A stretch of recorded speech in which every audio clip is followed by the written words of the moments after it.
రంగనాయక సాగర్ కుడి కాలువ నుంచి నీళ్లు ఇడిచిపెట్టాలి, మా ఊరి చెరువులను నింపాలని సిద్దిపేట దగ్గర అన్నదాతలంతా కలిసి రోడ్డు మీదకి వచ్చి లొలియేస్తుర్రు.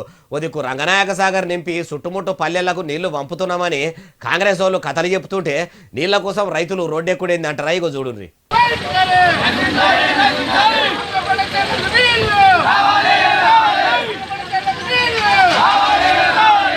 అగో పురుగుల మందు డబ్బాలు పట్టుకొని రోడ్డు మీదకి వచ్చి సిద్దిపేట జిల్లాక మండలము అంకంపేట సీతారాంపల్లి 2 ఊర్లకు రంగనాయక సాగర్ కుడి కాలువ నుంచి నీళ్లు ఇడిచిపెట్టాలని లొలియేసిర్రు. అప్పులు తెచ్చి పెట్టుబడి పెట్టి పంటలు వేసినాము, చేతుకు వచ్చే పంట చందన అయ్యే కాడికి వచ్చింది. సర్కార్ వెంటనే నీళ్లు ఇడిచిపెట్టాలని బాగానే బాధ చెప్పుకున్నారు. ముచ్చటెరికైన పోలీసులు ఆడదాకా పోయిర్రు.